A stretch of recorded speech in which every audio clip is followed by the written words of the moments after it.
Hello everybody, are you ready for the second chapter of James and the Giant Peach? Well, let's get started.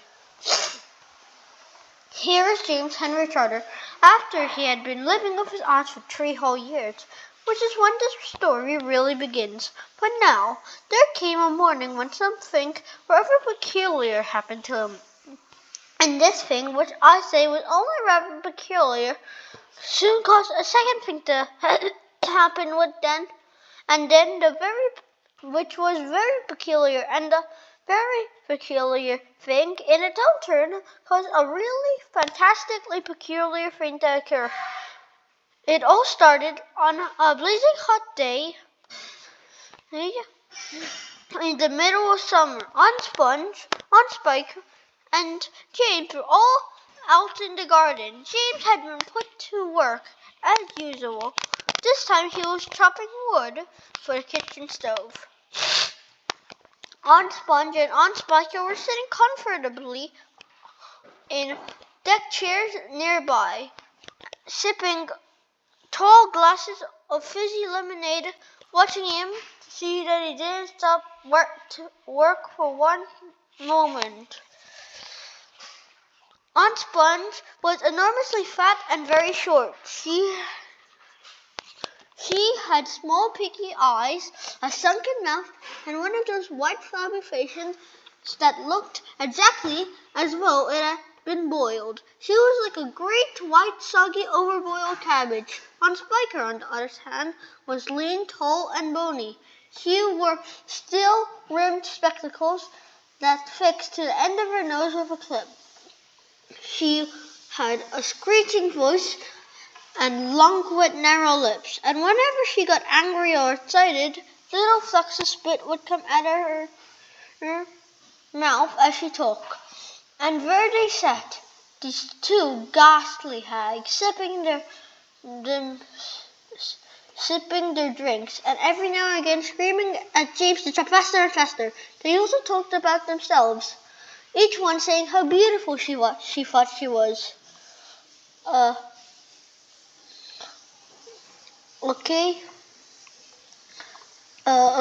Aunt Sponge had a long-handled mirror on her lap, and she kept picking it up and gazing at her own hideous face.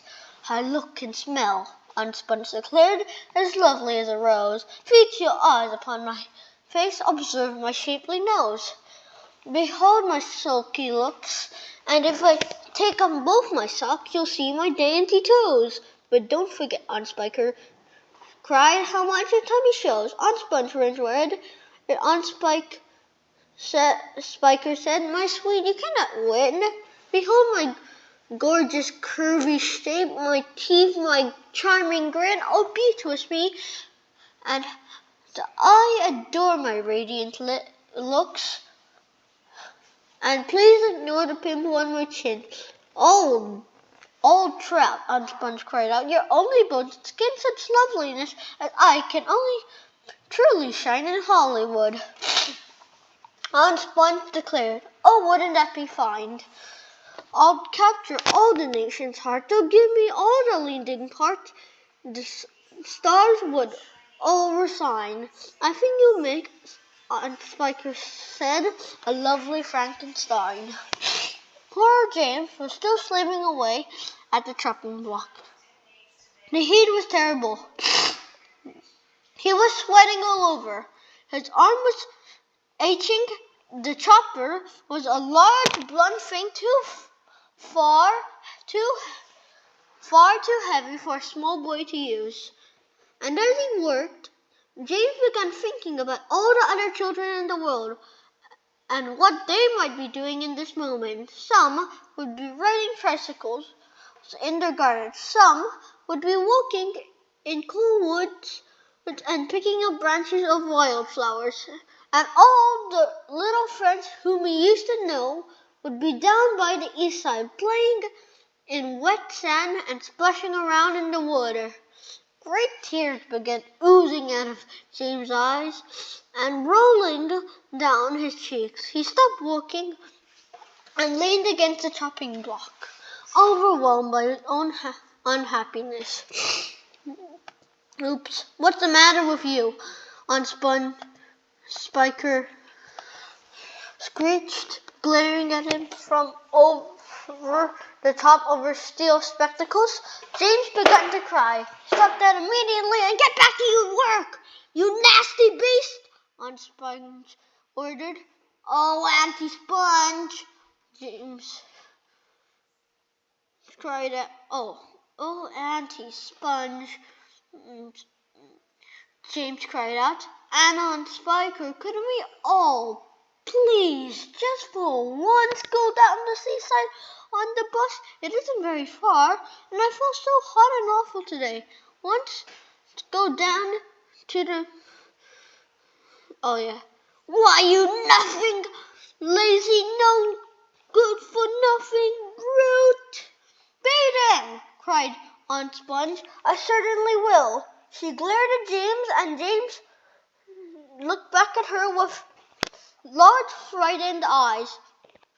I shall bet you later in the day where I don't feel so hot, he said. And now, get on my side, you disgusting little worm, and give me some peace. James turned and ran.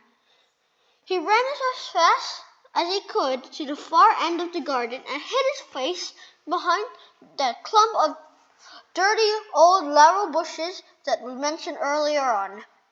Then he covered his face with his hands and began to cry and cry. I guess that's the second chapter. I hope you really liked it. Bye. Oh yeah. And don't forget to subscribe. You should subscribe because it will be good. And if you click the notification bell, you won't miss out on any of these epic screen videos. Thank you for listening.